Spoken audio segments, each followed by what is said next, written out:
Snap Judgment Studios. Are you tired of overpaying for dozens of disconnected management software programs that leave you overworked and underwhelmed? Then you need to switch to Odoo. Because for less than $25, you can take full advantage of Odoo's all-in-one management software built to handle every unique business need. And by switching to Odoo, you'll spend 90% less than the average business while enjoying 100% of Odoo's award-winning software. And you'll get it all for under $25. To learn more, go to odoo.com/snap. That's odoo.com/snap. Odoo. Modern management made simple. Most of us want to be better, but we're not sure where to begin. Comedian and host Chris Duffy is here to help you. Hear from guests and TED speakers who might just make you a better human. From nurturing your emotional agility to challenging conventional wisdom and finding gratitude every day. This is your guide to becoming a little less terrible. Find How to Be a Better Human wherever you listen.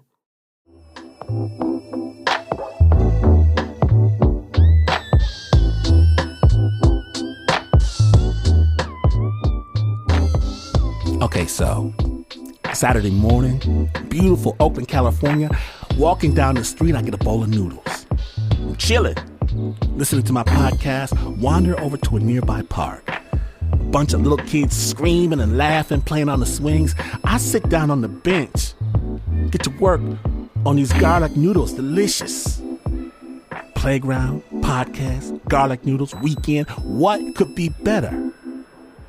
But then I notice a disturbance in the force. The mommies are not very surreptitiously moving their Chads and Monicas away from where I'm sitting. Some start tapping onto cell phones.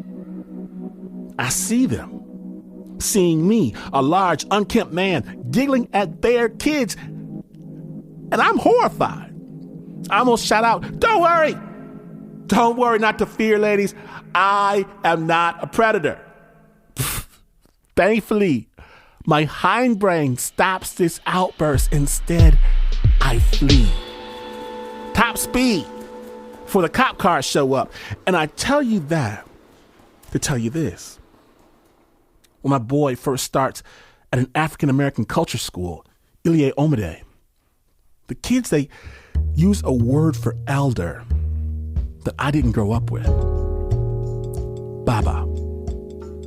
And the word Baba, it's Southern African, Persian, South Asian. It's a term of respect for a father-like figure, or uncle, or maybe a teacher. And one day, right after the first incident, I walk onto the school grounds, and this beautiful little girl I'd never seen before, maybe 3 or 4 years old, 2 big old Afro pups. She comes running over to me. She says, "Baba, I'm hungry." "What? What?" I'm teasing her. "What? Did they give you a snack?" "Yeah." "But you're still hungry?" "Yeah." "Well, let's go find you something to eat." She takes my hand in hers, and we go to get some peanut butter crackers. The next day, she comes running up. "Baba, I hurt my leg." "Let me see." "Shh, yikes. You better clean that up and get you a Band-Aid." "Okay." Simple, everyday, nothing. And it wasn't until thinking about scrambling away from the park with my noodles that I realized how thankful I was.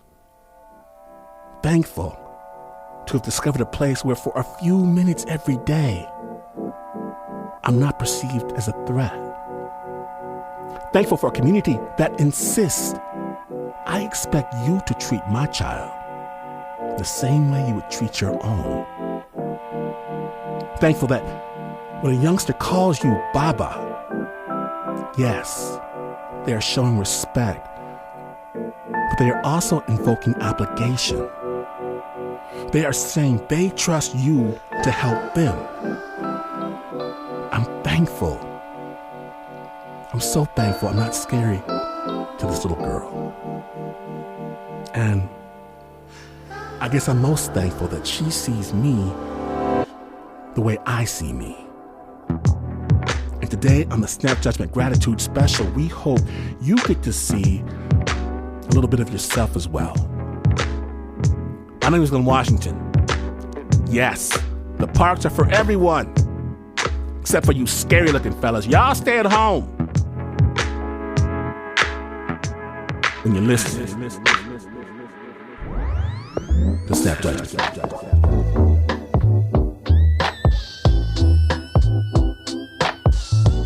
Snappers, just a couple of blocks from the Snap Judgment underground lair is Oakland's beautiful Lake Merritt. And this lake is our sanctuary. I get to walk it every day, and it feels like Oakland's living room. And every time someone messes that up, we all feel it.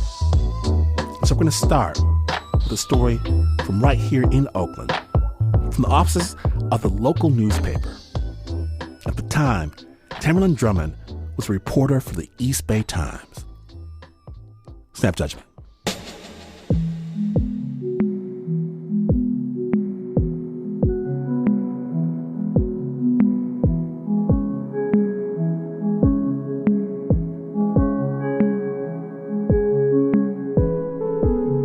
I was sitting at my desk at my office in downtown Oakland, and my editor walks over and says, "Do you know somebody named Willie?" And I said, "Willie?"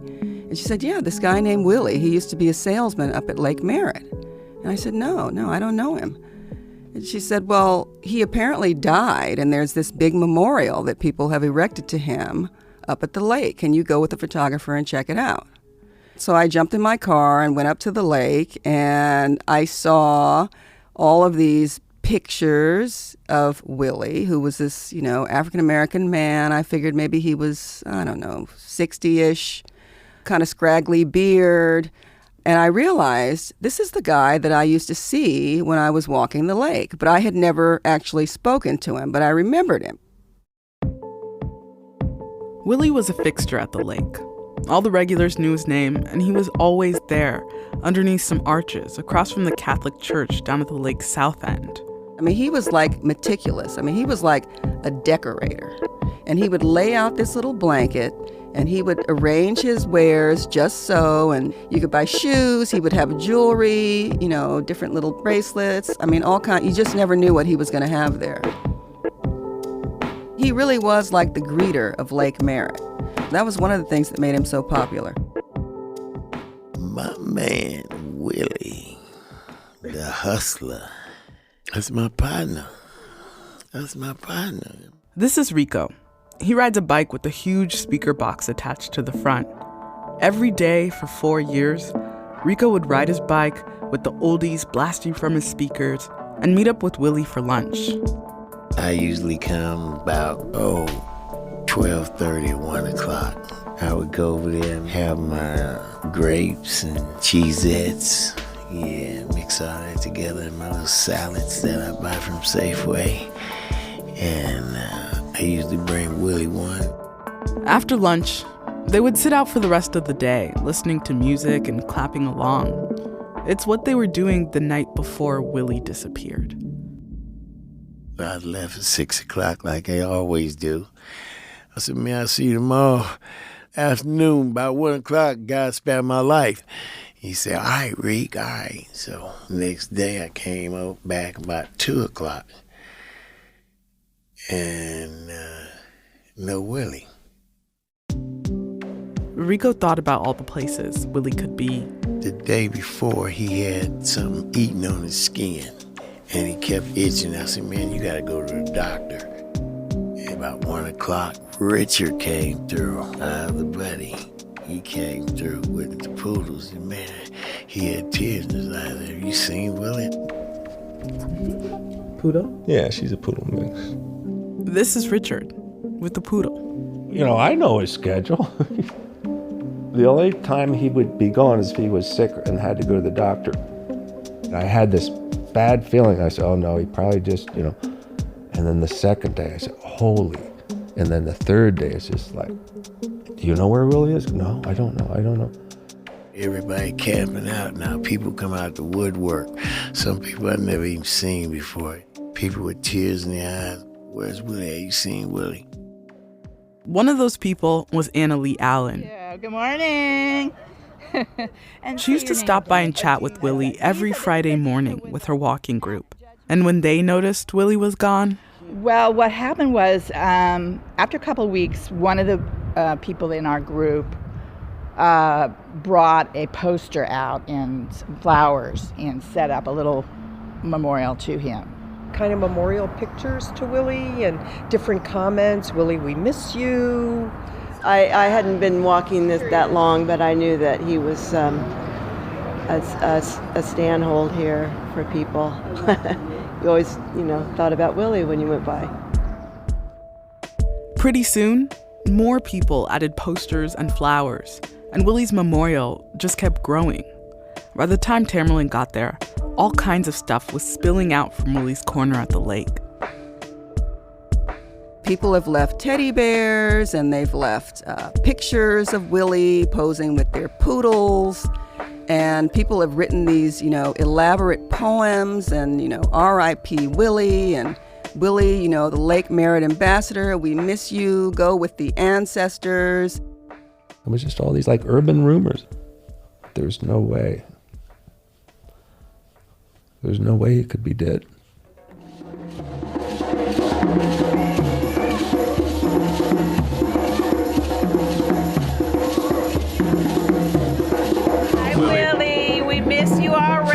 We wish you were here, but we know you're in a much better place.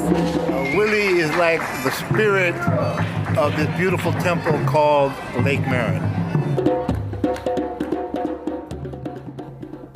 All these people were so worked up over this guy, and most of them didn't even know his name. The ones who knew his name only knew him by Willie. And one young woman actually said to me, she said, Willie was kind of a sign of familiarity in Oakland, which, people are very nervous about gentrification and all these things that are changing. As Tammerlin moved through the crowd interviewing Willie's mourners, she heard stories and saw all kinds of photos of him. And people, they could tell her what they remembered about Willie, but no one could tell her what exactly happened to Willie. This was something that was sort of nagging in the back of my mind as a journalist. Tammerlin got in her car and headed back to the office to do some investigating. First, she reached out to the coroner to see if they had a body that fit Willie's description. African-American male, somewhere between 5'5" and 5'8", with a salt and pepper beard. And they didn't have a body. The police didn't have any kind of police report, and so I thought, well... Tammerlin's deadline was fast approaching, but she still was at square one. She didn't know what happened to Willie, and she didn't even know his last name. So she decided to write everything she knew. The headline of her article read, "Death of Lake Merritt Mystery Man Causes an Unusual Outpouring." The paper ran the story the next morning, and when Tammerlin got to work, she had a new voicemail. And it's from this lady named Pamela Turner. Pamela said she knew what happened to Willie. She left her number for Tammerlin. This could be finally the break in the case as to what's happened to Willie. So I was like, whoa, I got to get to this woman right away. I mean, I was super excited. So I immediately called her. I was actually driving to work that morning. Around 5 a.m, Pamela Turner was driving on Lakeshore Avenue when all of a sudden she saw a woman approaching her car, waving her hands and trying to get her attention. So Pamela slowed down to see what was going on. And I saw a man lying on the ground. Something just told me to pull over. So I pulled over and I asked her, I said, "Ma'am, are you okay?" She said, "I think this guy need help." The woman heard someone calling for help from her apartment. When she looked out the window, she saw a man with his arms around Willie's neck, taking him down. Another one had his bike. They were robbing him. The woman ran downstairs and found Willie all alone on the ground. I went up to him and I said, "Are you okay, sir?" And he really couldn't speak. He was just pointing towards his throat. And he was like, "I can't breathe. It's hard for me to breathe. It felt like, I'm passing out, like I can't breathe." And he was like, "Don't leave me. Just don't leave me." Pamela called 911. The dispatcher, told her to lay him down on his side. But when he lay down on his side, it seemed like he got worse. He started like really gasping for air, and then he was like almost like hitting his chest, and then like his eyes started rolling in his head, and then like everything just went quiet, silent. And I was like, oh my God. And she looked at me, she said, did he die? Did we lose him? And I was going, sir. And then, we was like touching him and kind of shaking him. And then foam started coming out of his mouth.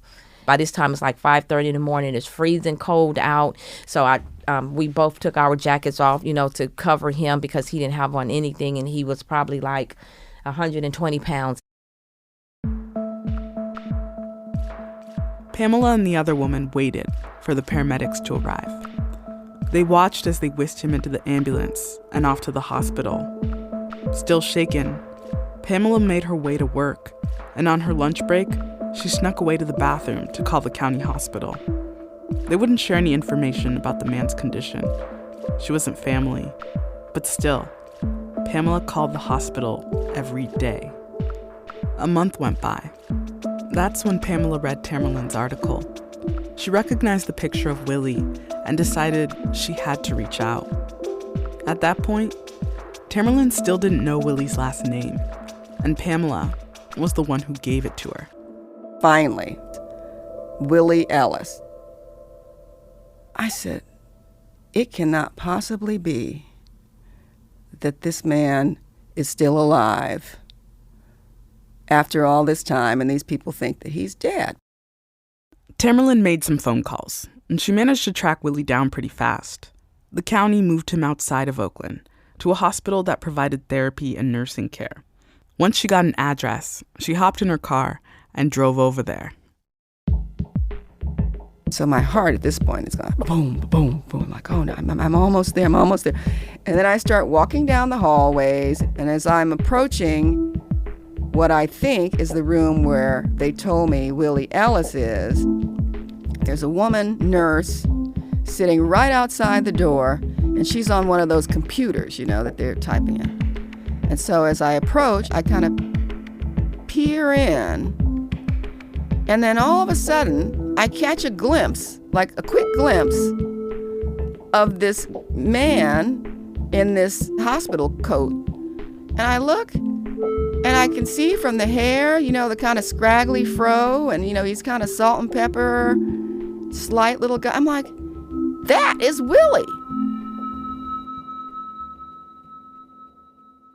So I kind of sidle up to the bed, and pull up a chair and sit down. And I said, hi, Willie. I'm Tammerlin Drummond. I'm a reporter with the East Bay Times. I said, I am so surprised to find you here. Everybody thinks you're dead. And I pulled out my phone because I had taken some pictures from the memorial, and I started showing him the pictures of the poems and the flowers and all these things, and he just burst into tears. The man who Tammerlin saw in the hospital bed that afternoon seemed far from the charming salesman who she remembered at the lake. It was Willie, but the injuries from the robbery were bad. He suffered from shaking spells that lasted for days on end. And I just felt so terrible for the poor thing, and I was just kind of trying to rub his back and hug him, and he just kept bawling and bawling and bawling. Willie's cell phone and laptop were stolen in the robbery. He couldn't get a hold of Richard or Rico or anyone to let them know where he was. He was helpless. So after her visit, Tammerlin rushed back to the office and posted a quick article online. Oakland mystery. Lake Merritt's Willie not dead but recovering from brutal assault. For the last several weeks, people have been coming to Lake Merritt in droves, leaving touching tributes to a mystery street salesman who was a longtime fixture at Lake Merritt. And whoever put that on the wall, they were right. I died twice and came back. Here's Willie from the hospital. When I first got here, I couldn't walk at all. They used to come get me out the bed put me in my wheelchair and put me up on the bars so I can hold myself up. When Willie was on those bars in physical therapy, he would think about Richard and Rico and getting back to the lake. That was his motivation. And as soon as they read Tammerlin's article, Richard and Rico rushed to see Willie. A few weeks later, Richard checked Willie out of the hospital for the day. He folded Willie's wheelchair into his compact SUV and brought him to his old spot at the lake. Everyone was happy to see him. Good. Well, you gained weight. You look so handsome. Yes, oh, you look like a maiguadala now. Wow, look at that arms, boy. How you doing? I'm doing fine, thanks to the Lord. Getting too much loving over here. Fat, juicy. Fat, juicy. How you doing, Will? What's up, boy? You get them beans? Doctor got me on a diet now. Eating all that sugar and drinking them sodas. How many friends can you just know they're going to be there? And just, there's no expectation. You just show up. You don't even have to go into a house. You know, his house is right there. Every day. And he listens to, there's a lot of people, kind of like church, I guess. The Church of Willie. I guess I had a dream when I found him that he would somehow, someday be back out there, but it ain't gonna happen. He's too, I knew he's gonna get old anyway, but he's too injured right now, so. Richard helped Willie get a hold of his Social Security number so that he could receive government benefits. Someone else set up a GoFundMe. His church bought him clothes, and Rico would bring him a plate of soul food at the hospital when he could. Man, my hopes for Willie is that Willie do what he want to do. When I hear he's home, he like living outside. Well, I don't know, man. I'm still not going to ask. He's comfortable for doing what he do, and as long as he's comfortable, I'm comfortable. I ain't asking no more questions. Why not? Are you asking questions? Why should I? We've been knowing each other for 7 years. Why should I start changing up right now, talking about, hey, man, who is you, man? Where you from? Everything else he got covered. He's a hustler. And I know he can't wait to get back in business, but he needs a little bit more work done. People were so touched by the loss of this guy that they never even knew.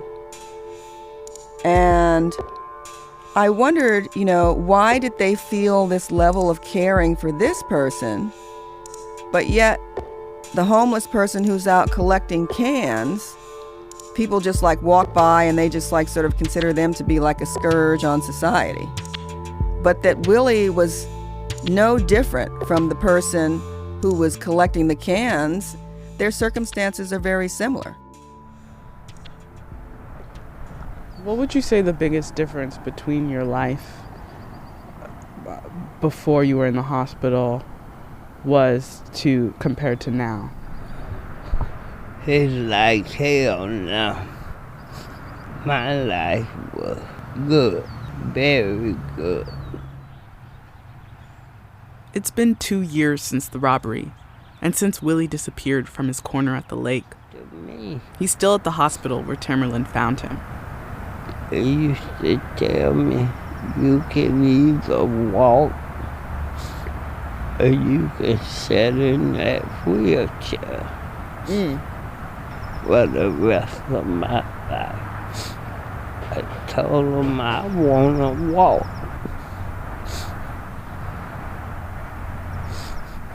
And how many months did it take you to walk? It took me about 9 months. And they both told me, you got a strong determination. Willie's balance is good, but still shaky. He walks the perimeter of the hospital most mornings, unsure when he'll leave or where he's going next. Do you think you'll ever sell again? Sell antiques and trinkets over there again? Yeah, I think I'll be able to once I get this shaking under control and get the right type of medicine.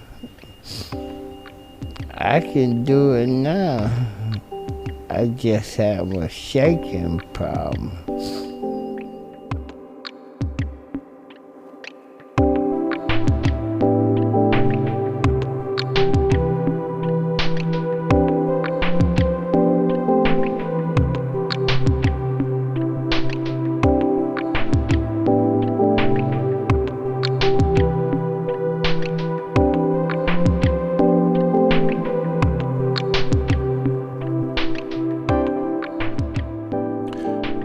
Big thanks to Tammerlin Drummond, who was a reporter for the East Bay Times, and a special shout out as well to Paloma Turner, Rico Garcia, Richard Bell, and Lee Allen from the Friday Walking Group. Thanks as well to Willie Ellis, rest in power. Original score for this piece was by Renzo Gorrio. It was produced by Adizah Eghan.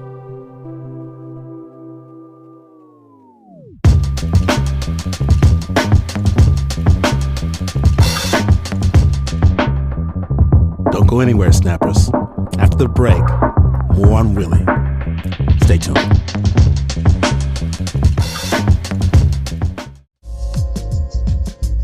Welcome back to Snap Judgment, the Gratitude Special.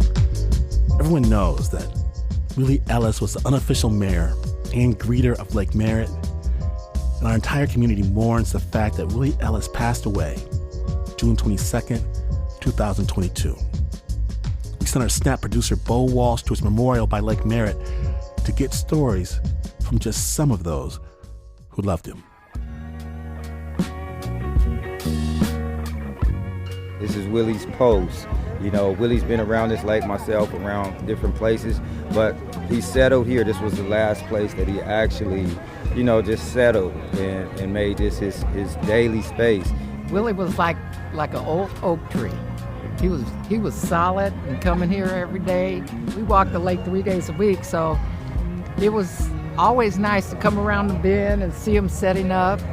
We would kick it here every morning for like almost a year. But yeah, man, he knew every man, woman, and child, and pet. That's why they call him the mayor, right? Everybody loved him. And like everybody from young people to dogs to the super OGs, they all were like, hey, Mr. Willie. They all had mad respect for him. The mayor, straight mayor. Willie to me was the mayor, you know, it's just a great guy. He just exemplifies the spirit of Oakland. And since I came here from Belfast, he's always been my friend, you know. Every morning I would come, see if he's okay, see if he needed anything, sit down, chat with him for about 30 minutes. This wonderful man just gave me so much. He was always like an anchor. Like I'd go out of town or something and come back and I gotta get to the lake. I gotta see Willie so I know everything's okay. Fondest memory is that I gave Willie a Valentine card one year, and several days later he brought me an anniversary card, and on it he said, "You're my very best friend forever and always." And I brought him breakfast every day, chicken noodle soup and oatmeal, and he started to leave me joints. I hurt my back, and so he felt like it was like his way of repaying me. He told me I needed to smoke them to get through the pain. So when he passed away, somebody found his suitcase, and that Valentine card was still in it. And I still have his as well. So we just looked out for each other. And he would always say, "Thank you, Mama." And then one day I said, "Willie, I know you call me Mama, but do you remember my name?" And he looked at me and said, "You're Shirley." Before he closed up shop, I ended up coming by telling him, you know, have a good day, have a blessed day, and see you tomorrow. Willie, when I spoke to him every morning, he says, "God gave me another day." I don't know if you guys spoke to him, but he said that to me consistently. I always made my way to see him again, you know. And then one day he didn't show up, you know. I went and checked his tent over there by the underneath the freeway, and he wasn't there. And I said, something has befallen him.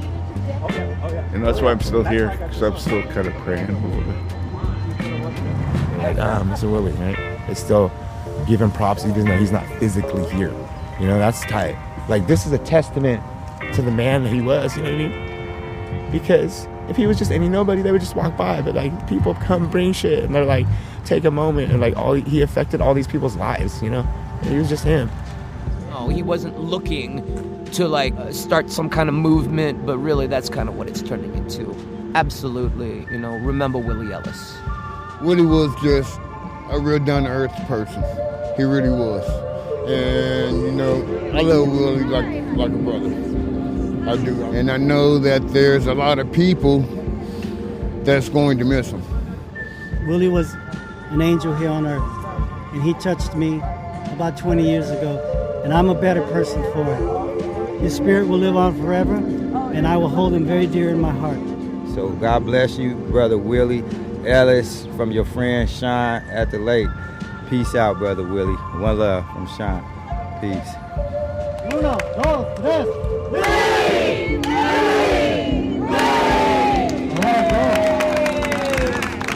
Go in the spirit of Willie. Thank you.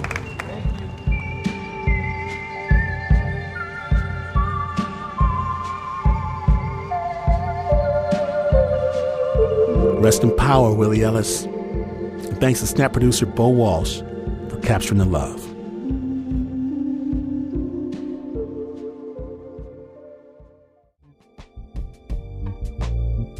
Now, I just want to say I am so thankful for the storytellers, for you listeners, for the entire community that shows up and gives us so much love. Thank you. Thank you. Thank you. Thank you. All of us at Snap are sending you love right back. Snap is brought to you by the team that has largely abandoned the notion of the traditional turkey. I think they're eating sprouts and berries. Except for the Uber producer, Mr. Mark Ristich. He wants white meat and dark meat, please. And gravy on his gravy. There's Nancy Lopez, Pat Mesiti-Miller, Gina Bediaco, David Exeman, Anna Sussman, Renzo Gorrio, Shayna Shealy, Teo Ducot, Flo Wiley, John Facilio, Marissa Dodge, Bo Walsh, Annie Nguyen, Zara Norbosch. And please know that this is not the news. No way is this the news. In fact, you could sneak off to the icebox at 3 a.m. to fix up a leftover sandwich only to discover there aren't any more leftovers left over. And before you sound the alarm, you might just notice all the crumbs running down the front of your pajamas, sparking a vague recollection about a 1 a.m. leftover plate with all the fixings that you might have eaten up already. And even then, your triple helping having self would still not be as far away from the news as this is. But this is PRI.